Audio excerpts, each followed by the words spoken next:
I'm Air Force Major Paul Max Moga from Air Combat Command's 1st Fighter Wing, and I fly the world's most advanced combat fighter, the F-22 Raptor.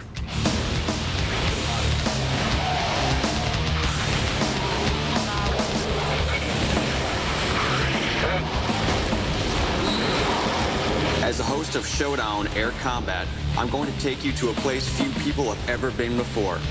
Right into the cockpit as we relive some of the most compelling dogfights of all time. In fact, I'll be flying in a chase plane to describe the action as we reconstruct these epic duels with restored versions of the classic warbirds that fought them. We'll also analyze the remarkable technical features, examine the groundbreaking tactics, and get to know the extraordinary pilots who flew these planes on the original missions. It will be an incredible journey, and I'm going to be your guide every step of the way. Welcome to Showdown Air Combat.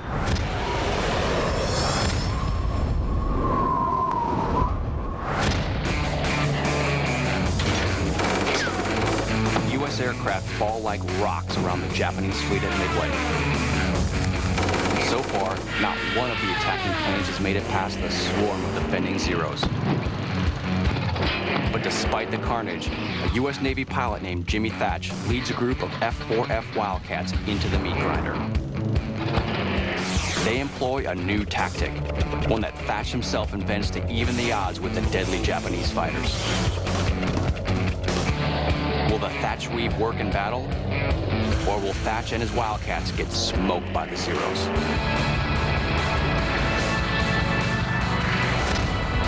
The planes and their pilots are critically important to the outcome of a dogfight, but their tactics are just as essential.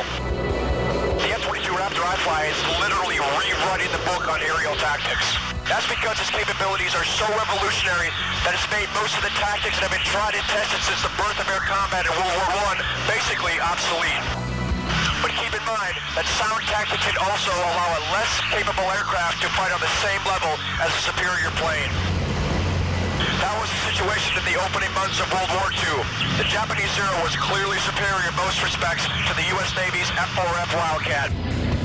And yet, a U.S. naval aviator named John Thatch devised tactics he believed would allow the Wildcat to fight the Zero on far more equal terms.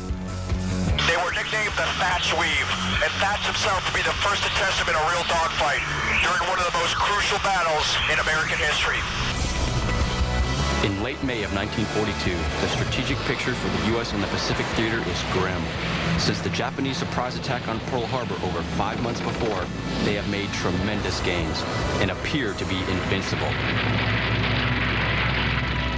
The Japanese had really expanded their empire almost to its widest extent. They had already captured most of Southeast Asia, and they were already in the Solomon Islands and New Guinea. One of the biggest advantages Japanese forces have during the campaign is their superb Mitsubishi Zero fighter. Swift, agile, and hard-hitting, it is a powerful offensive platform, and perhaps the best carrier-borne fighter of its generation. The Zero was highly maneuverable. It had a terrific rate of climb, and it also had phenomenal range. It had more than 3 times the range of their opponent. That opponent is the U.S. Navy's Grumman F4F Wildcat. The Wildcat was very rugged. It had armor plate, self-sealing fuel tanks. It wasn't quite the stellar performer that the Zero was. It had much shorter range, although it was pretty standard for most fighter aircraft of that time period to have the kind of range and combat radius that the Wildcat did. The Zero, in that sense, was quite exceptional in terms of its range capabilities. So far in the Pacific War, the Zero has outperformed the Wildcat in almost every encounter between the two fighters. And the Japanese in general have been just as unstoppable.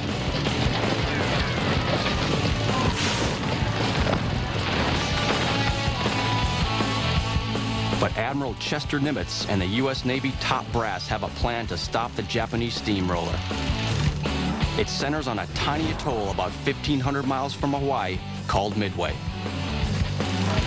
Because U.S. cryptologists have broken a top-secret Japanese naval code, the American High Command knows the Japanese are planning a major assault on the island. The significance of Midway for the Japanese was not so much the island itself, but the fact that because it's of strategic importance and so close to Hawaii, it's a target which the U.S. Could not ignore. They would be forced to come out and fight. What the Japanese want most is to destroy the U.S. aircraft carriers that are at sea on maneuvers during the attack on Pearl Harbor, and as a result, escape destruction. And after that, during the first 6 months of the Pacific War, it was really the U.S. carrier force that posed the only serious threat to the Japanese. And so they begin making a series of hit-and-run raids along the perimeter of the Japanese Empire, and it's a real thorn in the Japanese side. So Admiral Yamamoto, the head of the Japanese Imperial Combined Fleet, wants nothing better than to get rid of the American carriers. In order to do so, the Japanese massed virtually their entire fleet, including 4 aircraft carriers. Against this powerful striking force, the U.S. Navy can only marshal 3 carriers and a few support vessels. In the meantime, U.S. naval aviators have been looking for ways to even the odds between the Zero and their Wildcat. One of them is Lieutenant Commander John Jimmy Thatch. Jimmy Thatch had actually begun thinking about a more effective way of defensive formation flying from before Pearl Harbor. He did much of the groundwork pre-Pearl Harbor in 1941. Throughout the early months of the war, Thatch continues to analyze the enormous challenge posed by the Zero, trying to find a tactical solution to the technical shortcomings of the Wildcat. Well, I think Jimmy Thatch brought to the cockpit certainly a mind that looked to the capabilities of his enemy. He looked at the Japanese Zero, looked at the fighter planes that the enemy was going to bring to the table, and tried to figure out how best to defeat that enemy with the equipment that he had. It was a combination of Thatch's dogged determination and past flight experience that gave him an edge.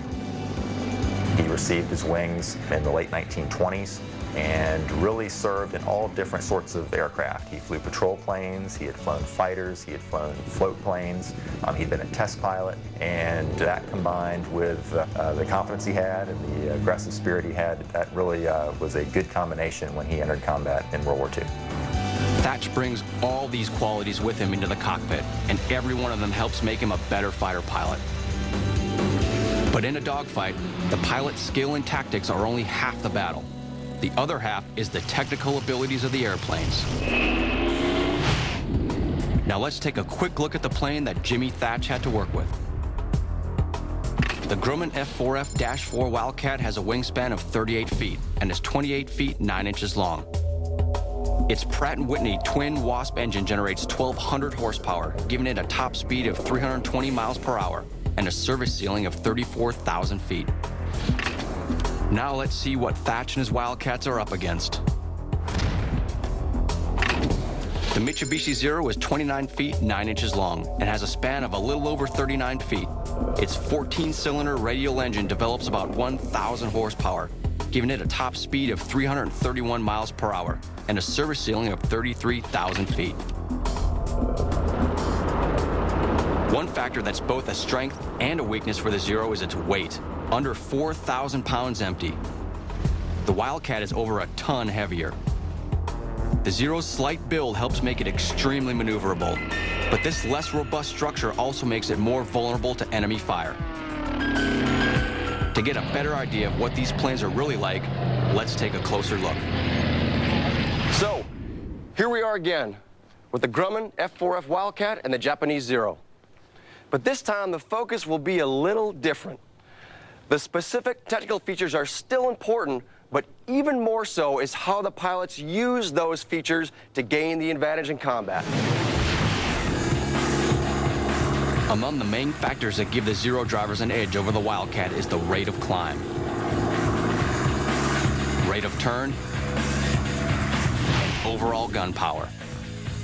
It had 2 7.7 millimeter machine guns over the engine cowling, but it also had 2 20 millimeter cannon in the wings.